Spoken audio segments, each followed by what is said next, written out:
Throughout the MLP series, we've seen a number of examples of what might have happened to each member of the main six if they didn't have that element of harmony we've come to know them by. Lightning Dust showed the dark side of having a determination to be the best at any cost, and without loyalty to those around her, I really could see Rainbow Dash following that very same path. Surrey Polo Mare showed what happens when you focus on advancing your career without any regard to those you work with. And without her generosity, Rarity too could have brushed aside any pony if it meant achieving her lifelong dream. And now, with Amending Fences, we see a very real example of what would have happened to Twilight Sparkle without friendship, right down to using the exact same model of Twilight with a few variations in color. Yet, unlike Lightning Dust and Surrey Polo Mare, this new character, Moondancer, actually does change for the better. And I have to say, it made for a really well done story. Maybe not the most entertaining or memorable episode, but very relatable and even a little thought-provoking. The episode begins with Spike talking about how far Twilight has come in being the Princess of Friendship.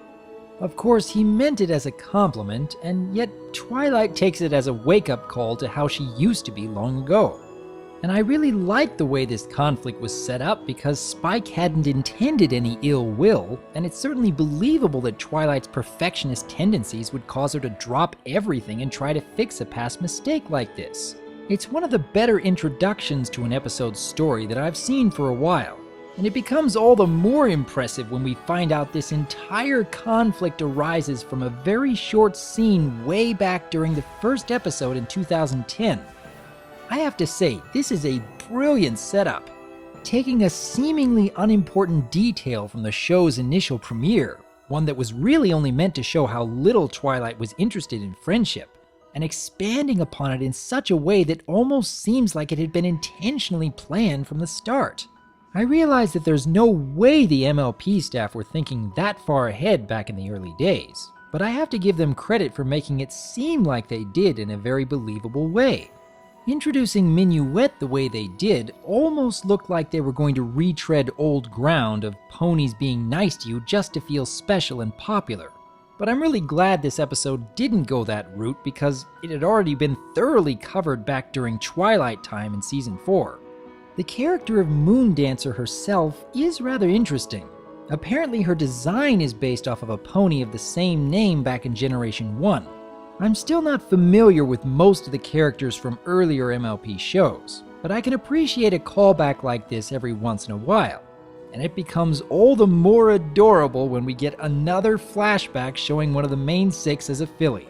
Between this episode and the Lost Treasure of Griffinstone, I really hope we get to see even more flashbacks for the rest of the main six in future episodes this season. However, what I enjoy most about this episode is the conflict of Moondancer herself. Here we have a character that is so wrapped up in learning and improving upon her talents that she has completely abandoned any desire for social interaction. And Twilight, with all the lessons she's learned and the ponies she's helped, actually has a very significant struggle to overcome here, without the need for retreading old ground. Every effort Twilight makes in this episode is both believable and relatable. She was showing her flaws, both old and new, and didn't always have the right answers. So I can really appreciate her growth here. Even more so with Moondancer herself.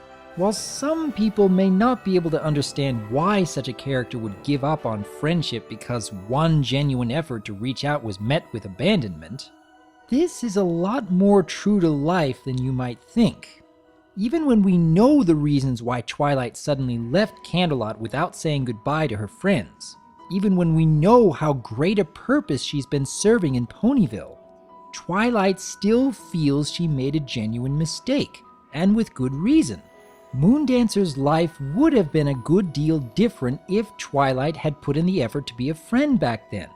And when a shy and socially awkward character goes outside of their comfort zone and realizes their efforts were all for naught, they really can close themselves off from the world and dedicate their efforts to a single craft, even to the point of spending all their free time studying at the library or staying at home alone. or sitting in front of a computer making videos?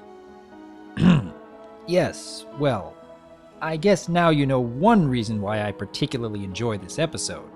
I do relate quite a lot to the central conflict. And with that in mind, I suppose that some people who don't relate to the conflict will see this episode as rather average overall.